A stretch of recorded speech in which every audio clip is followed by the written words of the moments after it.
Bisha wageni ambao wanakuja nyumbani. Jambo lingine, uwe mwanamke mwenye kutabasamu, mwenye furaha. Wengine ana miaka 13 lakini alishaka kwa sababu mwenye alishaishi miaka 60. Tate jeune. Saa yote kusirika sirika, saa yote kukunja kunja sura, saa yote nini, utazeeka haraka. Furahi. Tabasamu. Onyesha nyuso la furaha. Mume wako anapokuona aone kabisa huyu yuko vizuri.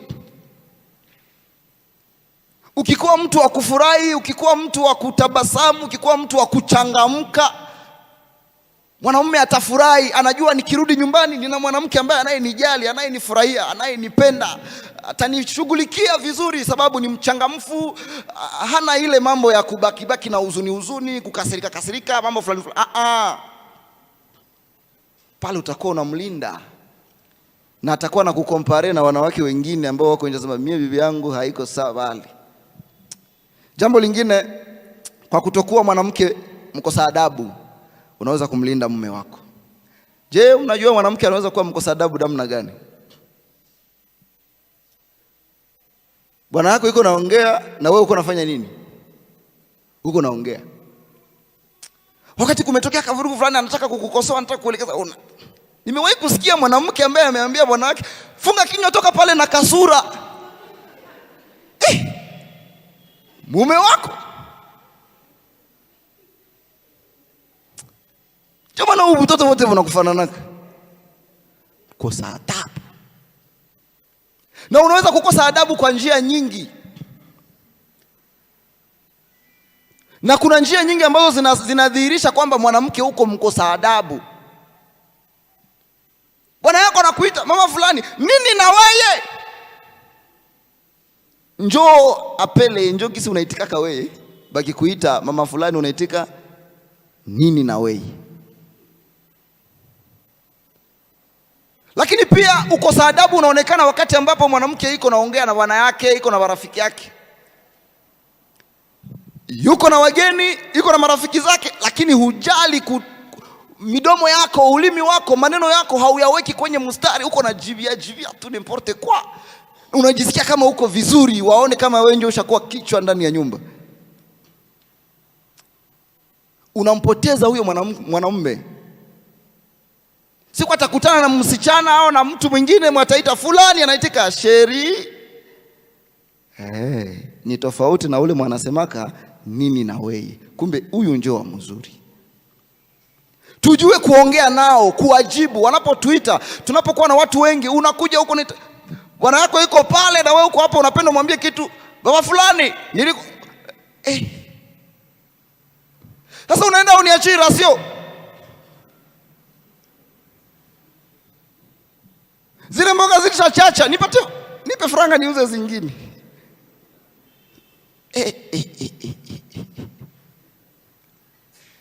Na mwingine utamsikia anamwambia, ona uliniachia mfranga mdogo. Unaona 2000 tu itafanya? 2000 itafanya?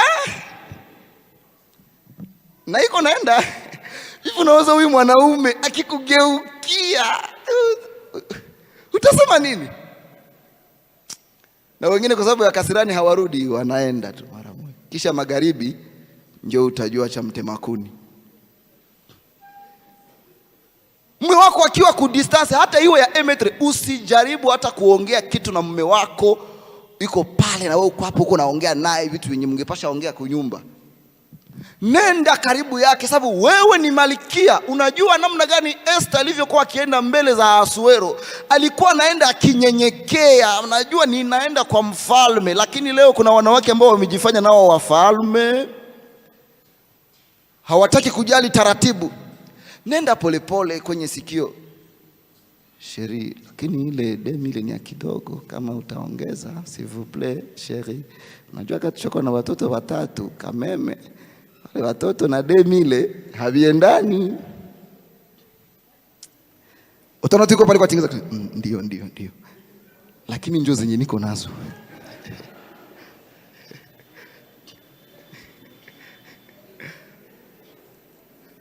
hiyo hali inawachekesha, lakini ndio hali nzuri. Hiyo ndio hali nzuri, inamlinda. Atasema hapa bibi yangu ananisove juu. Hawa wenye wako hapa wangejua kama nilimpa tu demile, ingelikuwa namna gani? Kumbe tunaweza kupoteza waume zetu kwa sababu ya vitu vingapi vidogo kidogo. Wanaume hawahitaji vitu vikubwa, kadogo tu, lakini tumevudharau. Jambo lingine, wanawake wenye kiburi na wenye kudharau. Kuna mambo 4 ambayo inaonyesha mwanamke kama ni wa kiburi. Jambo la kwanza, namna anavyoangalia. Mnajua kama macho inasemaka hii, sura inasemaka hii, na mtu anaweza kukuangalia tu mara moja anasema huyu iko orgueilleuse kupitia macho tu. Namna unavyoangalia watu wengine, namna unavyotazama, namna unavyoangalia, namna unavyochunguza, huyu iko na kiburi. Jambo lingine, namna anavyomwangalia mume wake. Ile masisteme ya kuangaliana hivi, unaangalia manake upande ushuke haunistahili. Ndiyo maana ya kile mnachokifanya. Kisha na wengine wamekuwa kama nguruwe, anafanya manake hapa ungelikuwa ndazi ningekutafuna. Unaanzaje kwa mumeo? Mume wako kweli, mfalme wako, taji lako, unaanzaje? Jambo lingine la 3, namna unavyomuitikia. Akikuita unamuitikiaje? Namna unavyomjibu mbele za watu na mbele za watoto. Watoto biko pale na uko pale, wanako iko na kuongelesha huko na mjibia tu, mpaka na watoto wanaangalia wanasema kameme entre papa na mama nani anakuwa mkubwa? Kwa sasa moya Mary anaweza piga vie saa moya kabisa. Juu tukiona gisi match iko nachezeka hapa, tunaona saa Mary siku vitafika hapa tatia huyu papa majido. Nimeshuhudia mkata fulani nimewahi kuishi, baba aliuzaka parcele, mama akafanya jitihada zake zote akajenga kanyumba mwa ile parcele, walikuwa wanapanga wakahamia ndani. Kisha usiku mwanaume tu akijikoroga tu aponyoke atoroke kidogo tu apatie bibi yake instruction, mwanamke anamwambia toka mnyumba yangu uende lala mparcele yako.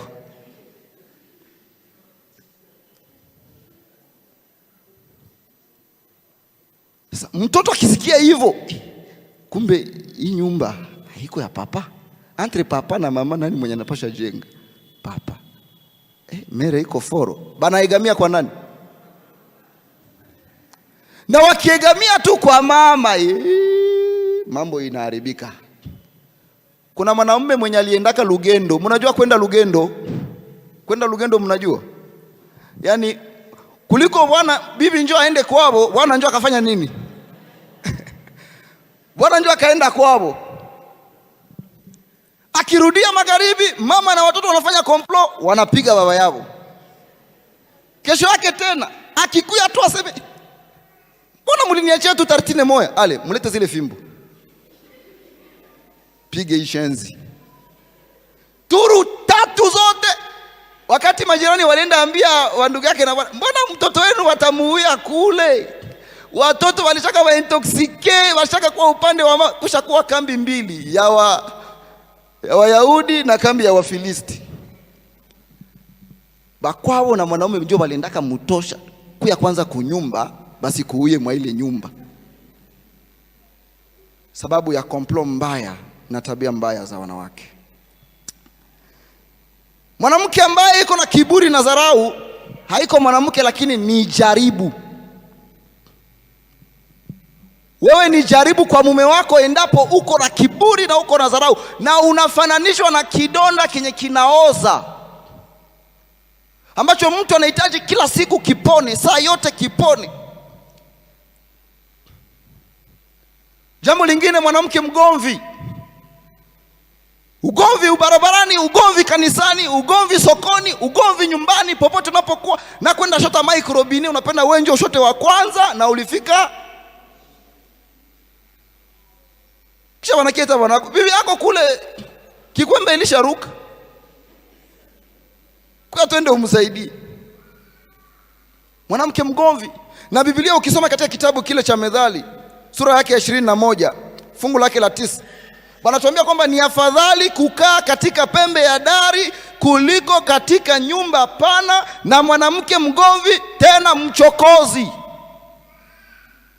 Unabakia mwa hii kwe huku peke yako kuliko kukaa katika nyumba kubwa na mwanamke mgomvi. Anakuvunjia heshima. Mume hutaheshimiwa tena kwa sababu mke wako huku mitaani kote wamemjua. Kuko bibi ya soda mwenyewe nilikutana naka naye, yeye ndio alikuwa kombata wa wenzake. Bakichokoza mwenzake banamuita tu kwa telefoni, banatuonea huko, yeye ndio anakuya. Sasa nikasema huyu yeye na wanawake wanaishi namna gani? Jambo lingine tunapoenda kumaliza, mwanamke ambaye anajua kutunza masaa humlinda mume wake. Kutunza masaa inachukua mambo mengi. Anajua saa za kuamka. Mume wangu anaenda kazini saa 1, inabidi niamke mapema, nimwandalie maji ya kunawa, nimwandalie chakula, asiende huko na hajala. Atavaa nini? Wanaume wengine hatujui kupiga pamba, hatujui, tunavaa tu kama soko. Kama tu kishemize tu pale na kijinzi na kini anapiga na sokota. Kaa ukifikiria, ukiamka mapema unaangalia, leo ninapenda mume wangu avae hivi, unachukua hii, unachukua na hii, unachukua na hii, unaweka pale. Alafu unamwamsha polepole, baba amka, nenda kanawe, unanawa na niko naandaa chakula hapa. Atatoka ndani ya bafu. Kiwezekana akitoka mudushi uende umupanguze. Uongo ukweli? Kuko kwenye mkono haifikaki. Atakia vala ile sengle na inabakia komai.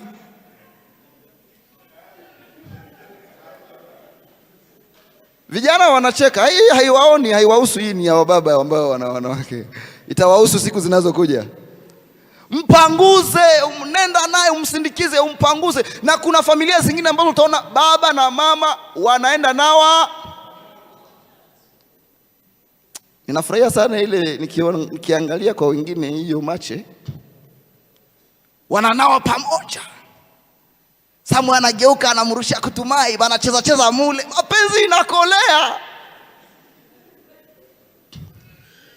Mbona huko kuyafika sabuni? Oh Sherita na kamkono hiyo. Baba atasema leo nitachelewa kazini leo. Atakupenda ajabu. Akienda kazini amekula, amevaa vizuri, tasema hivi, asubuhi mchezo ulikuwa bafuni kunawa, nikirudi usiku mchezo utakuwa mzuri sana. Sababu mnafurahiana, mnajaliana, mazingira mnayatengeneza vizuri. Unamlinda mume wako. Tunza pia masaa zake. Unajua hizi saa anakuwa njiani kurudi. Anza kuandaa mazingira yote nyumbani, kila kitu ukiandae vizuri. Na kama uko mwanamke ambaye unashindaka birere wala fasi fulani ukubutike, patia watoto instruction. Baba yenu afike nyumbani amekuta uwanja huko vizuri, kila kitu kiko vizuri, chakula andaeni. Na uhakikishe kwamba mume arudi nao umekuwa nyumbani, umpokee, mkaribishe, mpe chakula. Leo ni wafanyakazi ndio wanaanzaka kuwa wakupatia wanaume chakula. Unauzisha mume wako bila kujua. Unamuuzisha bila kujua. Mpangie mume wako wewe njoo umupangie chakula mezani, na ikiwezekana kaa naye, anakaa hapa na wewe unakaa hapa. Mnakaa mkitizamana. Uko natizama, kama ulikuwa umekula umeshiba, fanya sambla ya kula tena kidogo, na uko unaongea Sheri, leo mchana vilikuwa leo ulikuwa smart kabisa, leo kabisa leo mnaongea, uko unaangalia mboga zinataka isha, unaenda unaleta, unaweka pale, unaangalia maongezi. Kisha tasema Sheri, leo umepiga chakula kitamu, asante. Hivyo mnafikiri mahusiano kama hayo shetani atapata njia wapi? Nikimwacha yeye mwenyewe mezani na mfanyakazi iko nampangia kule, mfanyakazi anaenda navala kaminiji pe kapata hapa, jua na yeye kama huko kule kujambre, navala kasengleka mwaka mmoja hivi anaenda pangia bwana yako chakula. Na mnajua wanaume macho sijui kama baliweka kama nini, kiona tu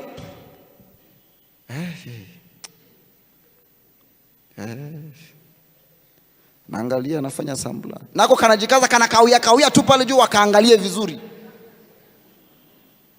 Unamuuzisha mume wako. Kipindi hicho ni kipindi kizuri cha wewe kuwa na mume wako. Fanya kazi huko, ni wakati wenu mzuri wa kuongea.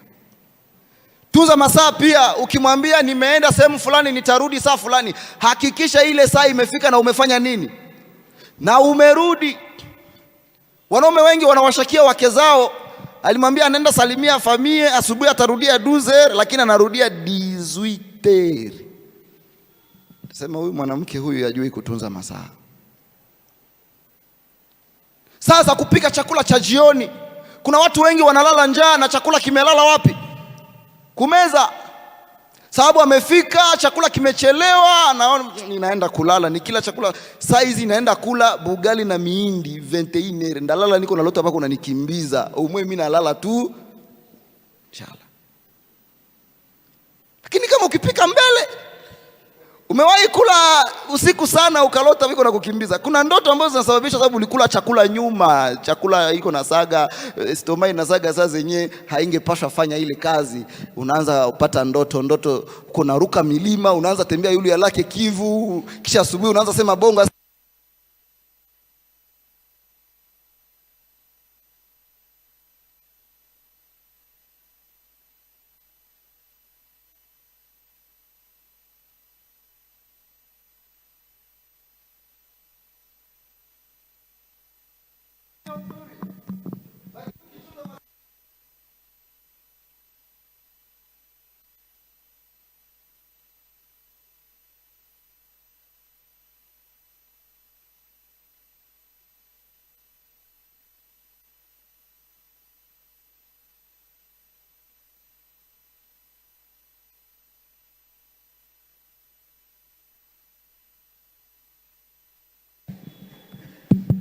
Mbona mnafurahi sana?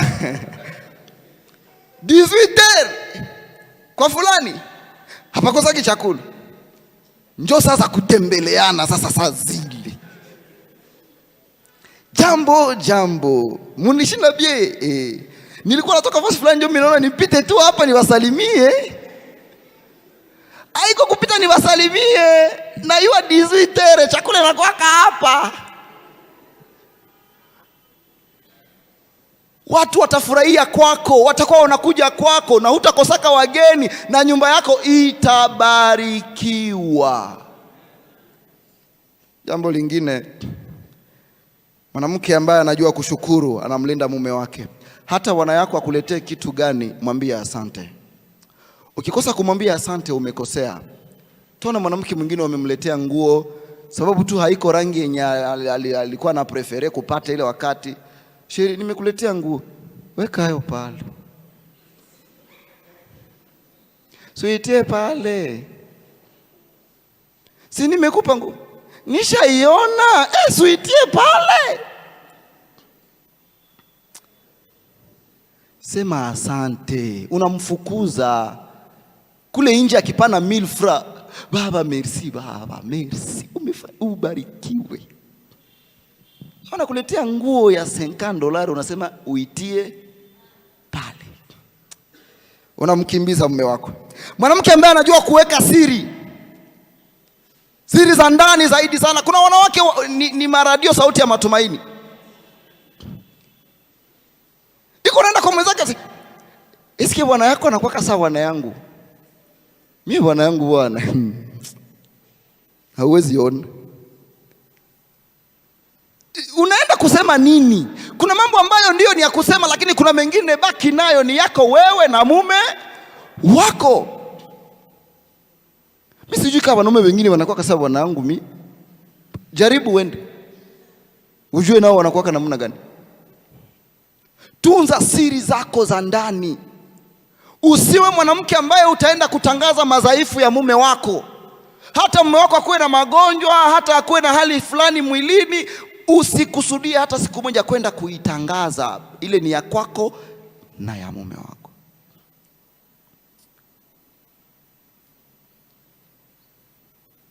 Unaweza enda tu kwa wenzako uende waambie unakoka na kivimba kumazegeve, unaanzaje? Mimi wanangu iko sali kwa kabandi zamani, iko na kikovu huku hivi. Mimi naogopa paka hata siku moja asikie rudia movie ya zamani, anichore na mie kiboro. Tunza siri za mume wako, madhaifu yake, hali yake, kila anachokiweza na kila asichokiweza, tunza, ni ya kwako. Siende ambia wenzako bwanangu mie kitandani hawezi kabisa. Umekosea. Msamehe mume wako. Na nitamalizia hapa. Kuna wanawake wengi portemanto za nyumba ni hesabu ya makosa zenye wana yao walishamfanyia. Akimkosea anapiga msumari moja, akimkosea anapiga msumari nyingine, akimkosea anapiga msumari nyingine, akimkosea anapiga msumari nyingine. Siku kitaumana sasa, ndio nakwambia unaona 1 2 3 4 5 6 7 nishaka kuvumilia. Kumbe unasabiaka. Na wengine hawako hata wametrese kumasomo bako na chaki mashambre zao. Kukoshe ukibambazi, leo tena nilikosea, kesho tena nilikosea, anakoshe. Samehe. Sahau makosa ya mume wako. Akikukosea mwite karibu, mwambie Sheribo kameme, ile saa ulifanya hivi antuka sikufurahi, nisaidie siku nyingine, usiniumize namna hii. Na kasauti saka Eva wakati ninadanganya Adamu akule kutunda. Mwanaume atasema ndio nimekosea, Sheri bishie pale. Safari inafanya nini? Ndoa za mingi zimebomoka kwa kukosa kusameheana. Mtu anakuwa kategoriki sasa, namu ya Nebukadneza, sitaki kubadilika, mie siwezi mfanya nini? Siwezi msamehe. Wengine wanabebewa tena mbuzi 3, mbuzi 4, jua afanye nini? Bwana wako angoe beba mambuzi tena juu umsamehe, ni bwana yako kweli?